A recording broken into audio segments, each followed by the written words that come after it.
In continuing the discussion of our 5 general types of chemical reactions, we're moving on to reaction type 3, which is single replacement reactions. Now, single replacement reactions have a very interesting characteristic, which is we will have predictive power as to whether or not the reaction takes place.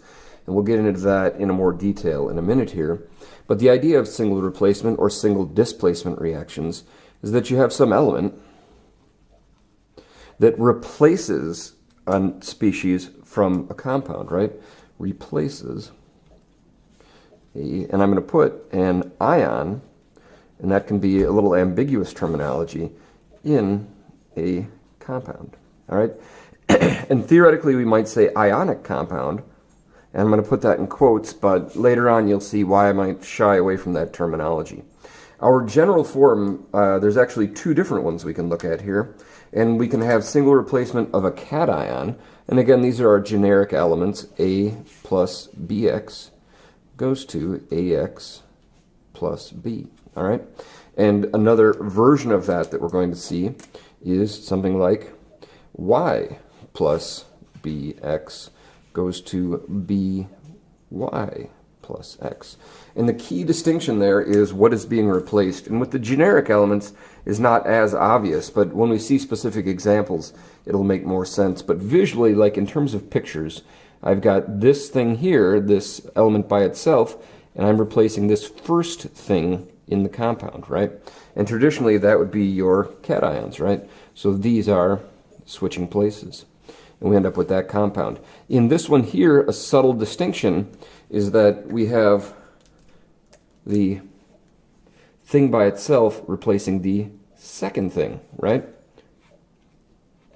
And then we end up with this compound here. And so the idea is this is a single replacement, and I'll abbreviate single replacement SR.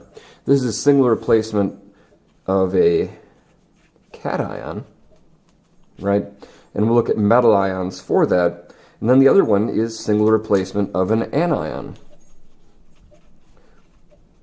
All right, so those are our 2 basic forms. Now, before we get too in detail with our examples, I want to take a look at what I mentioned earlier, which is predictive power. And that's huge in science, right?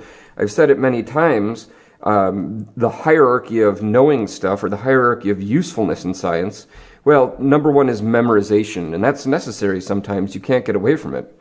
The second one would be explaining things. It's nice to be able to explain why something happens, but then the real important one is prediction, being able to use your explanations to look into the future and predict what would happen. And this brings up a totally different paradigm for reactions. Up until now, you have thought to yourself, well, I've got reactants, I've got products, it happens, all right? Well, with single replacement reactions, we can actually predict whether or not they're going to happen, and we'll do that using the activity series, and I'll go into way more detail than you want on that in a different video. But for right now, once again, our idea is predictive power.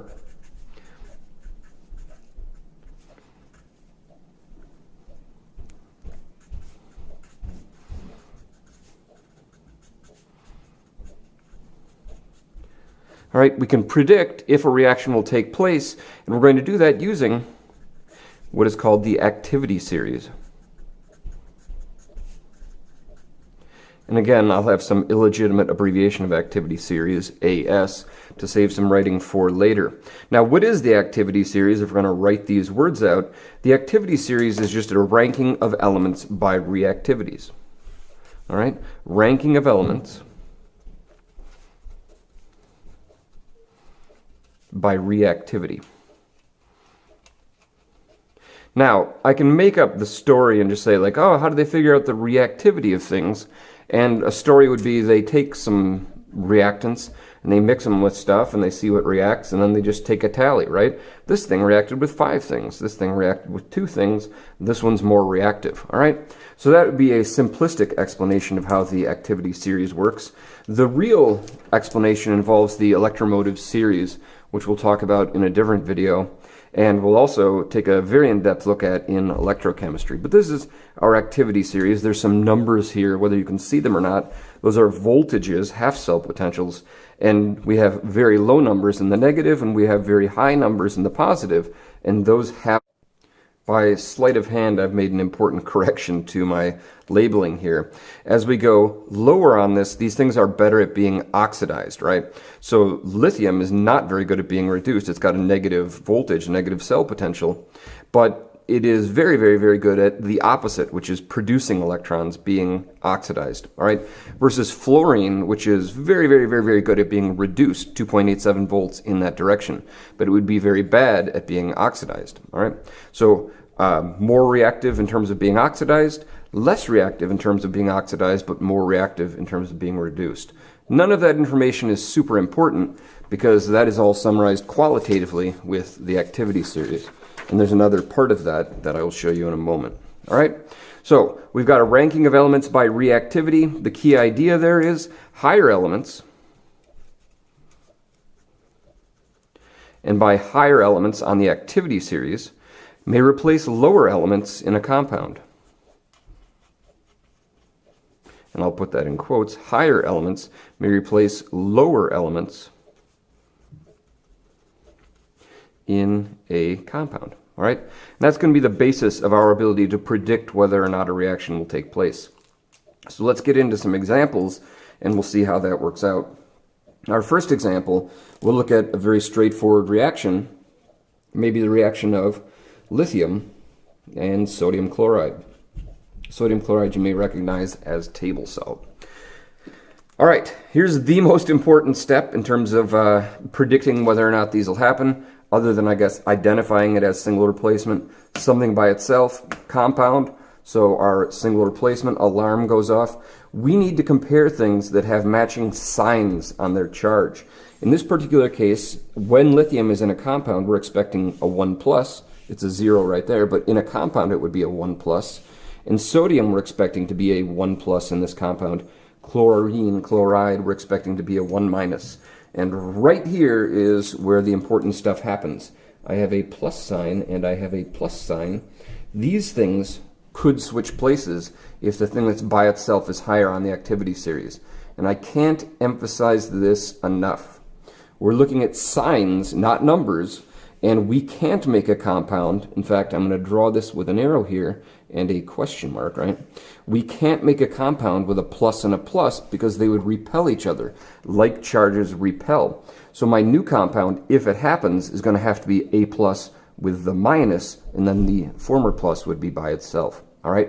So the key idea here is we may make a new compound, and if we do, it's going to be with the chlorine, and the sodium would then be by itself, right? And so let's take a look at our activity series. The thing that's by itself has to be above the thing that's in the compound. Here's lithium at the very top of our activity series. Here is sodium a bit lower on our activity series. Lithium, the thing that's by itself, is above sodium, the thing that's in the compound. So we would expect the reaction to take place. All right. So our new compound, and again, if you think back to synthesis reactions or any of the reactions, never trust subscripts over here unless they're part of a polyatomic ion. Our new compound is going to be based on crisscrossing and reducing the charges.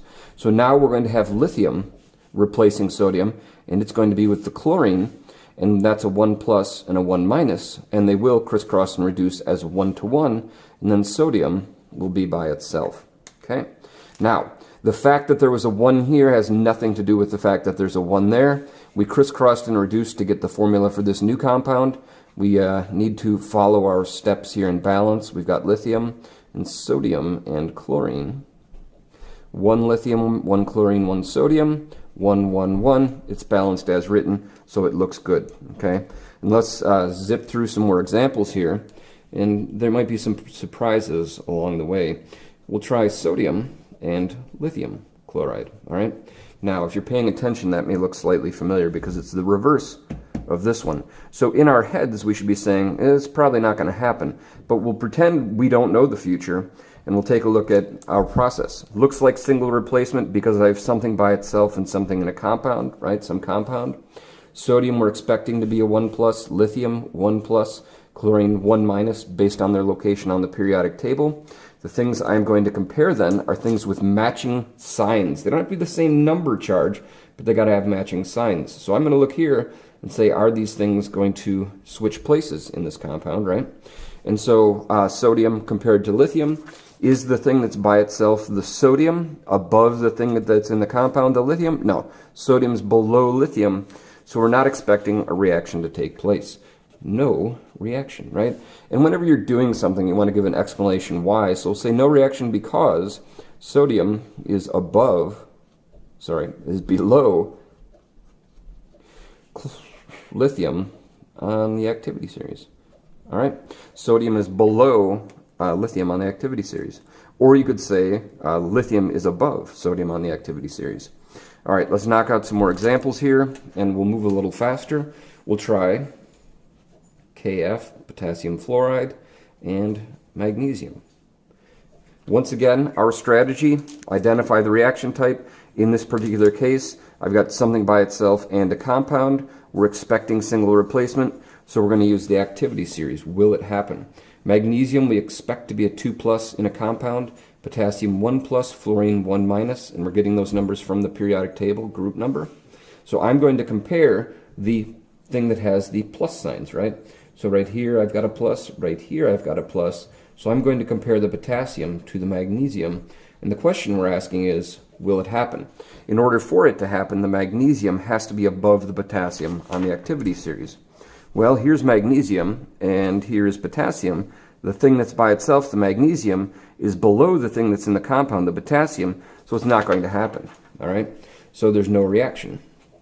And then we'll explain because magnesium is lower or below potassium on the activity series.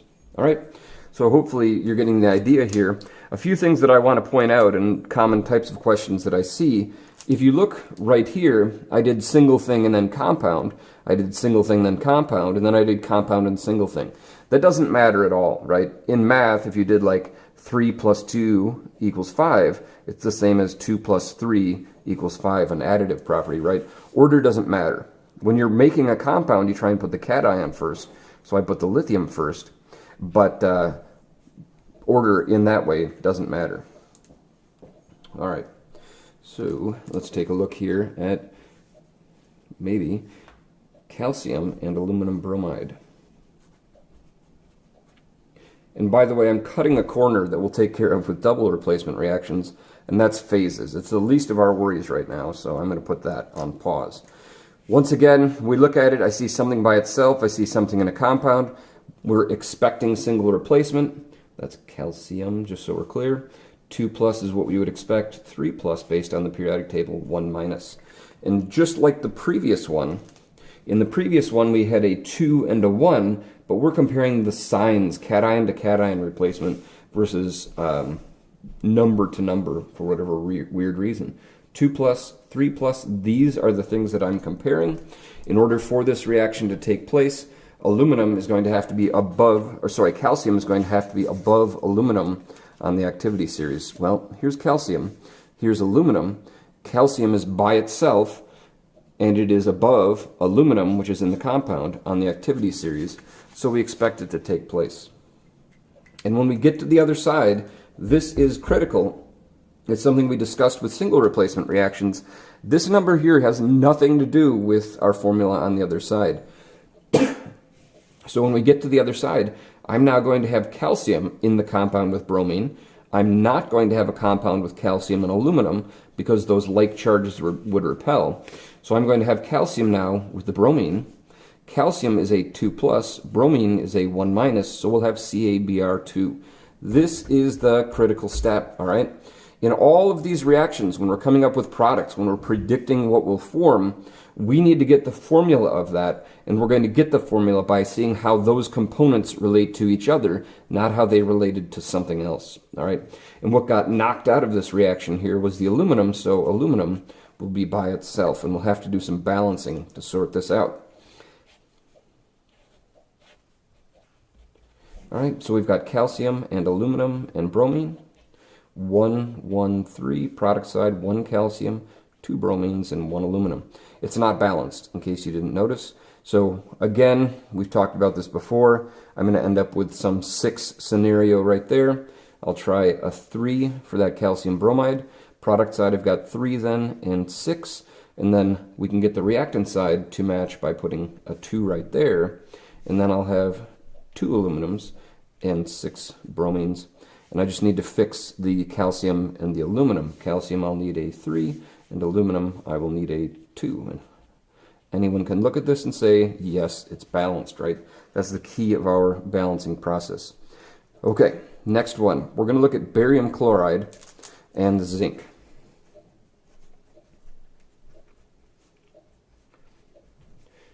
Same idea. We've got a single thing in a compound. We're going to predict its single replacement. And we need to compare the things that have like charges, right? Matching signs. They don't have to actually be the same number. Zinc, we expect to be a 2+, chlorine 1-, barium 2+, right? As we look at this then, I'm going to compare the things that have the plus signs, and the thing that's by itself, the zinc, has to be above the thing that's in the compound in order for this reaction to take place. So we dust off our activity series. Zinc is by itself right there on the activity series. Barium is in the compound. It's there in the activity series. The thing that's by itself is below the thing that's in the compound, so we're not expecting a reaction. All right.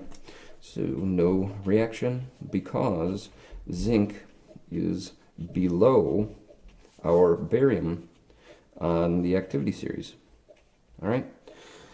And let's do another zinc reaction just so we can get some comparison here. We'll try zinc and chromium hydroxide, all right? And that's chromium 3, and you know that because I just declared it. There's a 3 there. Once again, and I wanted to sneak this example in because our special factor is I finally did a polyatomic ion, just so you can see that taking place. Doesn't change what we're doing at all. In fact, it doesn't matter what that is. If it's a polyatomic ion, it's not going to be part of our single replacement in terms of being replaced. So this is a 1-. Whatever's under my finger here is a 1-. That's the hydroxide. Chromium 3+, by uncrisscrossing zinc, we would expect to be a 2+. So we're going to compare the thing that is by itself to the thing that is in the compound to see if they're going to make a new compound. In this case, we've got zinc, that's the thing that's by itself, and we've got chromium, which is in the compound, and that's all the way right under it, okay? So the thing that's by itself, the zinc, is above the thing that's in the compound, the chromium, so we are expecting this reaction to take place. In this particular case, then, we'll now have zinc with the hydroxide, right? That's our polyatomic ion, 2+, 1-. Remember what I said, this subscript here has nothing to do with what happens on the other side, because this subscript is how chromium relates to hydroxide, and this subscript needs to be how zinc relates to hydroxide, and they may not react or relate the same way. All right, zinc replaced the chromium, now chromium is by itself, and we're going to have to do some balancing to get this to work.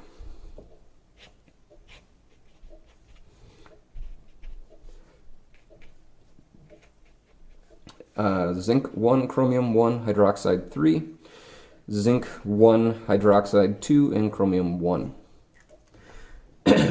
So let's try and do some fixing. Zinc looks good, chromium looks good, hydroxide doesn't. You'll notice I end up with a lot of these scenarios with 6, and that's just because I'm trying to pick reactions that aren't balanced as written, and 3s and 2s happen to work out well. And it's the same strategy every single time, especially with these single replacement reactions.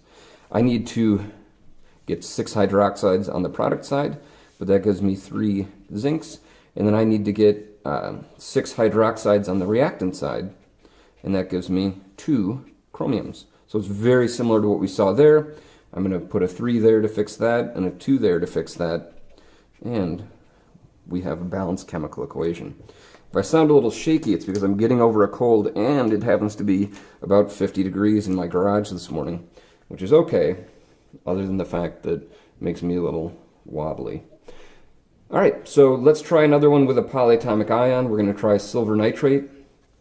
And how about gold? All right, now I don't know why you'd want to waste gold to get silver if this reaction would take place, but we're using our imagination here. Silver we're expecting to be a 1+. It is a transition metal, but it happens to be one that's always a 1+. When we looked at electron configurations, we kind of had a reason for that, but for right now, 1+. Gold could be a 1+, we'll just declare. And nitrate is a polyatomic ion that I have one of, and it's a 1 minus. So I'm going to compare the things that have matching signs. I'm going to compare the silver to the gold. And in this particular case, we check out our activity series. Will these be changing places? Here is silver, our thing that is in the compound. Here is gold, our thing that's by itself. The thing that's by itself is below the thing that's in the compound, so we are not expecting a reaction to take place, all right? No reaction, because gold is below silver on the activity series. And I do want to mention, like, what are things that we expect to make jewelry out of precious metals? And it's worth noting that precious metals we see, like silver and platinum and gold, happen to be very, very unreactive. So you don't see gold rings tarnishing explicitly, or platinum. Silver will oxidize a little bit, right, and get a black coating. But these tend to be very unreactive. You wouldn't want mercury because that's a liquid at room temperature and toxic. But we can cover that up and say copper, silver, platinum, gold might make okay jewelry because not only are 3 of those precious metals, but they're also very unreactive. So if you get a silver ring and it turns your finger green, it's probably not silver, right? It might be nickel or have some copper or something. So that's something to note. If you're getting silver or platinum jewelry that's changing color or changing the color of your skin, it's not silver or platinum, all right? Take it back.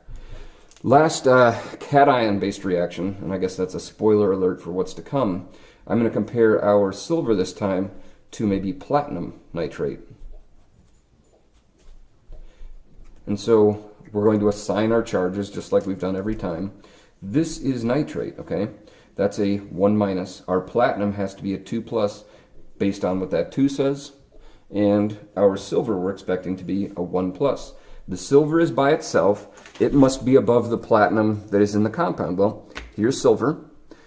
Here's platinum. The thing that is by itself, silver, is above the thing that is in the compound, platinum. And we are expecting the reaction to take place.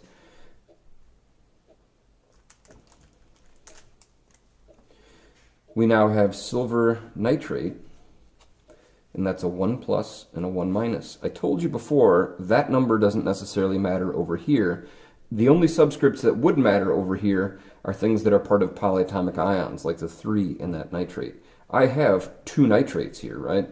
And those nitrates have 3 oxygens each, all right?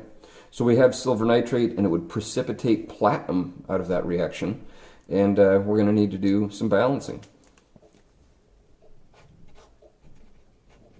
We have silver and platinum and nitrate. Our silver, we've got 1, 1, and 2. Product side, 1, 1, and 1. We'll start down there, fix the nitrates. That gives us 2 of them, but it also gives us 2 silvers. And then we can go back and put a 2 there to get 2 silvers to match. All right, so that is a quick example of single replacement of a cation. And let's look at a mystery scenario here. Okay, we'll say we have something like chlorine and maybe potassium bromide. All right, so our same strategy applies. Something by itself, something in a compound. We expect it to be single replacement. Let's assign those oxidation states like we've been practicing. Chlorine group 17, 1 minus. Potassium group 1, 1 plus. Bromine group 17, 1 minus. Notice something is different, all right? What is different is our matching signs here aren't the cations, but they are the anions, okay? So the question is, will chlorine replace bromine in this reaction, right? So there's our question mark. And so let's check our activity series for chlorine and bromine.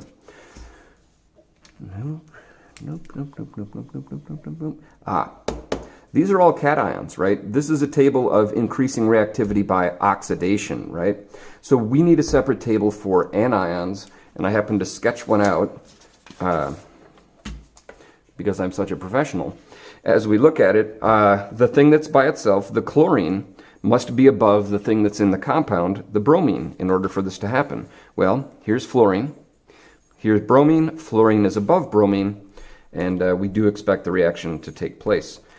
And our new compound will be based on our crisscrossing. I'm going to have now my cation, potassium, with the other anion, the chlorine, and that's a 1 minus, so 1 and 1 is fine as we crisscross and reduce, and we get then the bromine by itself, Br2. Now, a few things that I want to note here. Yes, this was Cl2 here, but that's because chlorine is a diatomic, just like bromine, and when they are by themselves, we expect them to have 2, right? This 2 had nothing to do with this number here. We've said it over and over and over. This formula comes from crisscrossing and reducing. And so that does give us a little balancing work here. I know this is getting messy. The good news is, I don't care.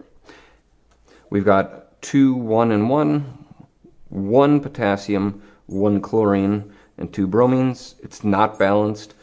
Fix the chlorines, which screws up the potassiums, and then fix the bromines, which fixes the potassiums, and it's balanced.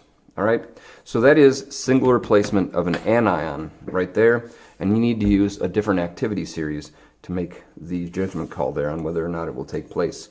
I've got a few more of these, and then we need to open Pandora's box a bit, and that'll tie into our next video. We'll try aluminum bromide and fluorine gas. Okay, we're saying the thing that's by itself has to be above the thing that's in the compound in order for this to take place. To make the judgment call, we have to assign charges, right? 3 plus, 1 minus, 1 minus.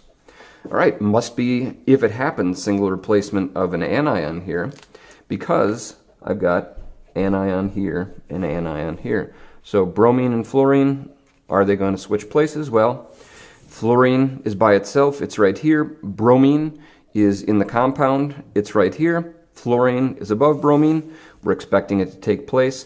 Our new compound is going to have both of those things, the aluminum, the cation, and now an anion. You're not going to make a bromine and fluorine compound, and that's a very, very common mistake I see because of electromagnetic repulsion. Like charges repel, opposite charges attract. So our final compound has to have our opposite charges. So that's our aluminum and our fluorine. And we end up with a 3 right there, and our other product is the bromine, which again is diatomic. This number here had nothing to do with this number over here because this was how bromine related to aluminum, and this is how fluorine relates to aluminum. We do need to balance it, and my space conservation is pretty weak here. I'll just put it up there for our table. And we have aluminum and bromine and fluorine. 1 aluminum, 3 bromines, 2 fluorines. 1 aluminum, 3 fluorines, and 2 bromines. Again, we've got this situation where we have 2s and 3s. We're going to have to plan ahead for 6s.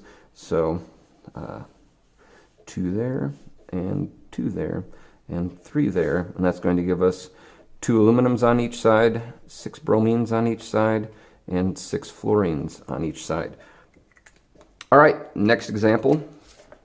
Let's try bromine and KCl, potassium chloride. Step 1 looks like a single replacement reaction. Assign oxidation states what the charges would be. Oops. 1 minus, 1 minus, 1 plus. All right. So we're comparing the things with the matching signs, in this case the bromine and the chlorine. In order for the reaction to take place, the bromine is going to have to be above the chlorine.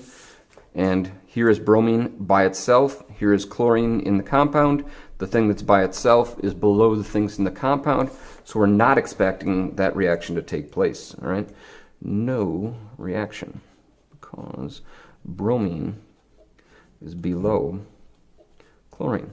Now, something that I guess I didn't address is, as we look here, we're talking about those species, the diatomics. And people sometimes ask, like, well, that's Br2 and that's just Cl. Well, we're not comparing Cl in that oxidation state. We're saying, will bromine, diatomic bromine, be higher than diatomic chlorine, because that's what we're forming, all right? So if you want to think of that as we're comparing bromine, diatomic bromine, to diatomic chlorine as a product, which one is going to be energetically favorable as a product, or you can just tell yourself, here's bromine, and here's chlorine, and not worry about the numbers there, whichever you prefer. All right. We'll try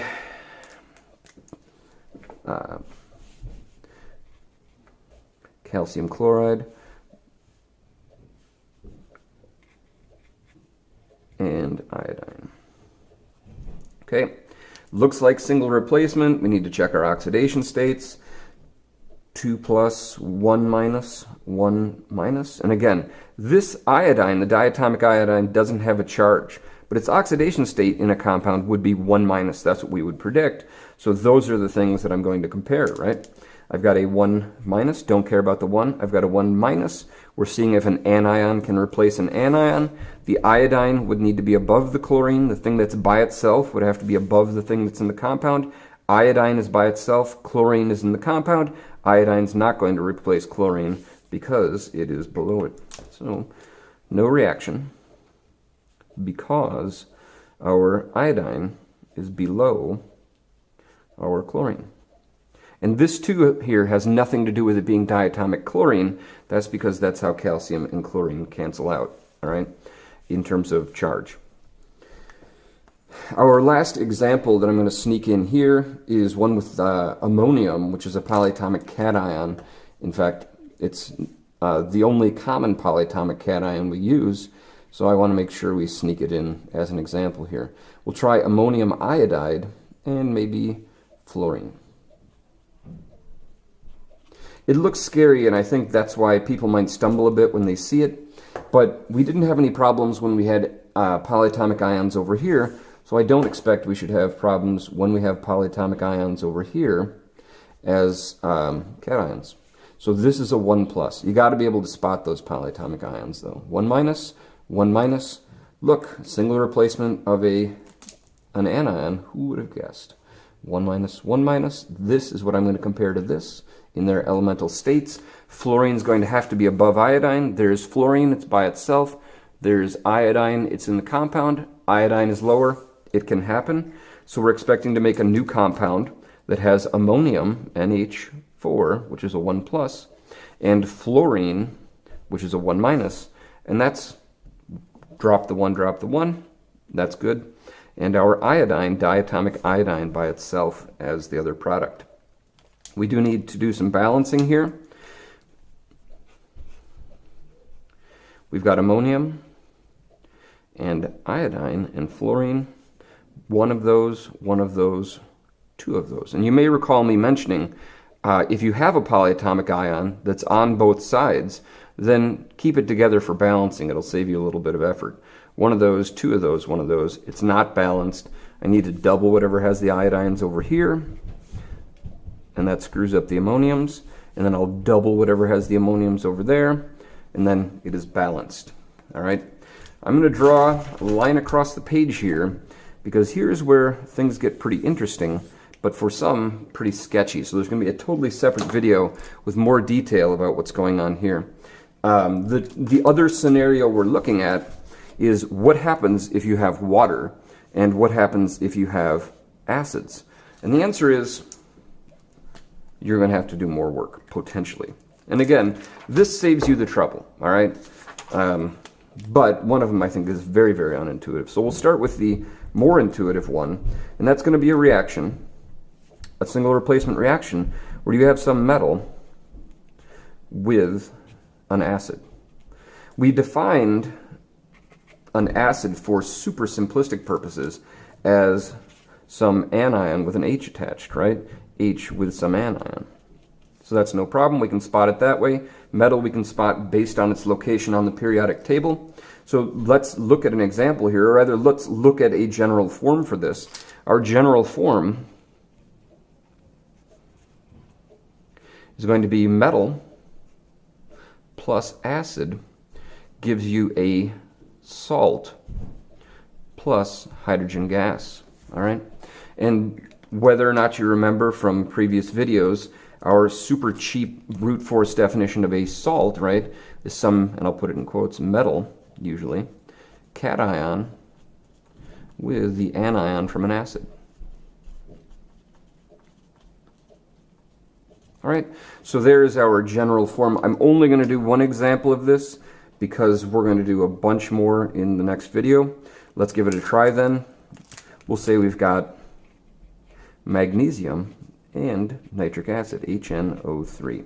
All right, we're going to follow the same process we have, and this isn't going to seem any different at all. All right, in fact, well, I've got a polyatomic ion there, right? That's a 1 minus, magnesium's a 1 plus, hydrogen's a 1 plus, right? So I'm going to compare the plus and the plus. Magnesium is above hydrogen, and I'm going to put that kind of in quotes here, but that's okay. Magnesium is above hydrogen for this acid, and so we do expect it to happen, all right? So we're going to end up with now magnesium, our metal cation, with the anion from our acid, the nitrate, and we're going to have to crisscross and reduce to get those charges, 2 plus, 1 minus. There will be 2 of those, right? And our other product, which is hydrogen now, which by itself is H2, all right, diatomic when we knock that hydrogen out. So our general form here, a metal plus an acid gives you a salt, metal cation with the anion from an acid, and hydrogen gas, right? And we know that's an H2 because hydrogen, when it's by itself, not as an ion, is diatomic. Reactants, products, we've got magnesium and hydrogen and nitrate. 1, 1, 1, product side, 1, 2, 2. So let's fix one of those and see what happens. 2 hydrogens, 2 nitrates, and it's balanced.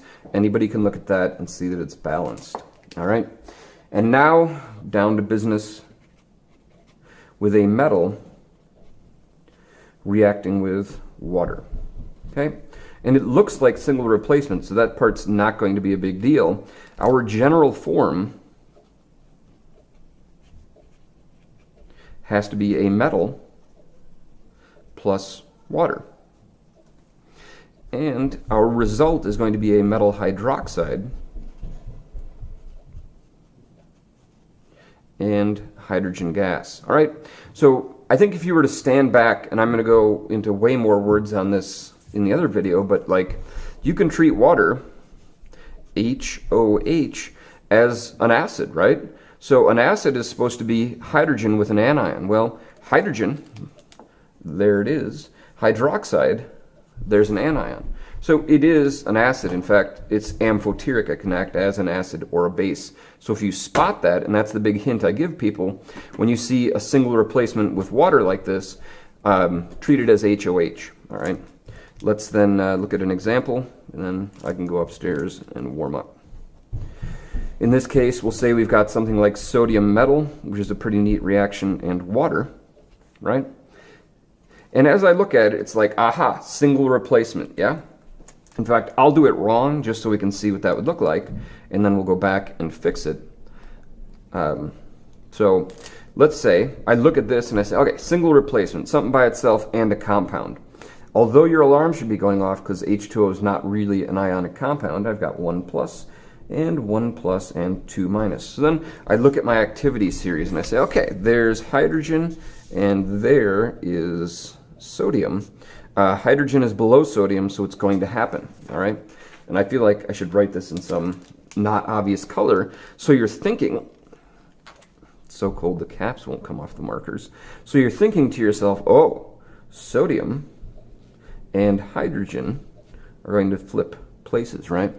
And you'll get then sodium with oxygen, and you have to crisscross and reduce. And if you can't see that very well, good, because it's wrong, and I don't even want to see it in your brain. And hydrogen by itself, okay? So if you didn't know better, that's what you would do, okay? So don't do that, right? Like, you have to spot this. Sodium, a metal with water as single replacement. It's something you're just going to have to imprint in your brain. Don't fall for that trap, all right? So let's look at what really happens. Say we've got sodium and water, and I'm going to write it as HOH, just so it jumps out of the page at us. Aha, sodium, 1 plus, and hydrogen, 1 plus, and hydroxide, 1 minus. So you can spot it that way, okay? Or you can look at the words. There's words on most activity series. Here's sodium, and it says reacts with water to form hydrogen, right? Okay, so it reacts with water. Yes. And again, you can think about this in the big picture, which is sodium is above hydrogen, but that can be a little risky in these scenarios.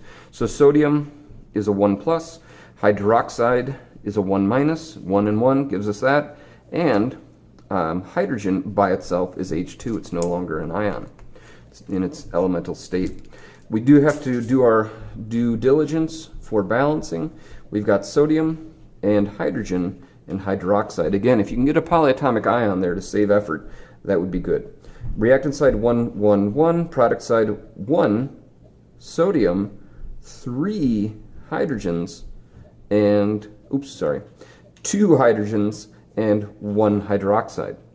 So can this be fixed? 1 sodium, 1 hydroxide, 2 hydrogens. Well, let's try and fix the hydrogens first. I'll put a 2 right there. Yeah? So that fixes the hydrogens, but it screws up the hydroxides, yes? So maybe we can go to the product side and try and fix the hydroxides, and now they're fixed, but we'll screw up the sodiums in the process, and we can just jump over here and put a 2, and we're all set. That finishes up general single replacement. We'll take a look in the next video at very specific reasoning for this, and we're done.